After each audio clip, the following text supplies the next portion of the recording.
In a previous video, we set up a DIY security system using a Raspberry Pi, a common webcam, and the open source program Motion. But can you really call it a security system if there's only one camera? In this video, we're going to learn how to add remote cameras, as many as we want, using additional Raspberry Pis and webcams. The first thing we need to do is make sure we have all of our materials together for this project. We're going to need, obviously, our original Raspberry Pi with Motion configured. We're also going to need an additional Raspberry Pi with its micro SD card and power supply, and a webcam for each remote station. Now, I'm only going to do one remote station in this video, but you can add as many as you want using the same procedure. For my setup, I used the Logitech C310 just like I used as my main camera. When talking about the Pis in this video, we'll be referring to the original Motion Pi that we set up as the base station Pi, and the new Pi that we're setting up to be a remote camera that's going to be the remote station Pi. Also, if you remember from my previous video, my IP address for the base station Pi was 192.168.0.5. The IP I'll be using for this Pi is 192.168.0.6. Obviously, if your IPs are different, substitute your IPs in. So the first step for the remote station Pi is to install Raspbian Lite on your Pi. Now you can do that on your own, or you can follow the instructions that I have linked here in the video and in the description. For the remote station, we're going to use a streaming package called mjpg streamer. Sadly, this program is not in the official Debian or Raspbian repositories, so we could build it ourselves. Instructions are out on GitHub for you to do that. Alternatively, I've provided a couple of binaries both for Jesse and Stretch that you can download and use instead, and that's what I'll do in this video to make life simpler. So let's install mjpg streamer. The first thing we want to do is secure shell to our remote station Pi. So I'm going to do that, the password. Then I'm just going to use wget to download the pre-compiled package that I have. If you don't know what Pi version you're using, you can cat etc os release. You can see in my case I'm using Debian Stretch, so I want to use the Stretch packet that I have listed both in the description and on my web page. So I want to use wget to download that.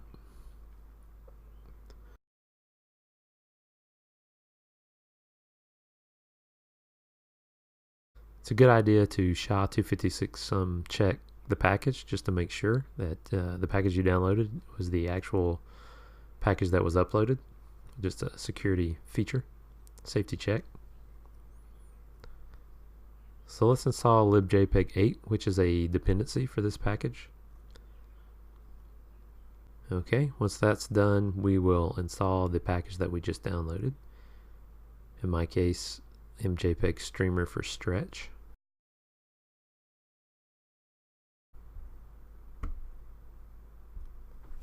Once we have that installed, let's plug in our webcam, and then we can check for its existence with LSUSB. So you should have something similar. Again, I'm using the Logitech C310, so that's why you see that in my list. If yours is not in the list, be sure to check the webcam compatibility link in the description and select a webcam that is supported. To start our streaming service, all we have to do is run sudo system control start mjpg streamer at video 0. We can check that this works in a couple of ways. One is you should see the light on your webcam come on if you have one. The other is if we navigate to the web page of mjpg streamer running on our Pi. So let me do that. 192.168.0.6.80.80, which is the standard port. You can see that my stream is working. You see the little snapshot in the center of the page. Now that that's working, we need to configure our base station Pi to accept the new camera. So I'm going to open a new tab. I'm going to secure shell to my base station Pi, which is at .5. I'm going to edit the motion config file in etc motion.conf. If I go down to the bottom, you can see our configuration from last time. I'm just going to add a line. It's going to be camera2.conf. And then we need to make that configuration file. So sudo vi etc motion camera2.conf. Put in the comments. Now we need to tell Motion that this is going to be a network camera, so we do that with netcam_URL, and we set that to the URL that we just checked manually in our browser. So in my case, that's 192.168.0.6.80.80. And we pass this query parameter in called action stream, and instead of a snapshot, that causes the camera to return a stream of images. I'm going to put some text on my camera because I'm trying to catch the pizza thief. So we'll set text left to pizza cam.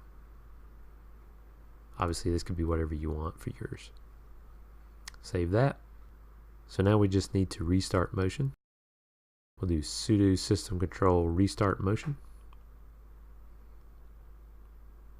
We'll just check that that worked. We'll do with a sudo system control status Motion.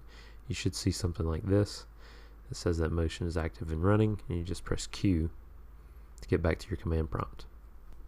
So at this point, both cameras should be working. So if you do your best dance or make a funny face at your camera, and then give it some time to write the capture files, and we'll check the opt motion directory, and we should see some data out there. You can see in my case I have a couple of AVI files. This 2 means this was from camera 2, so that's my pizza cam, and then this 1 means it's from camera 1, which is my original camera.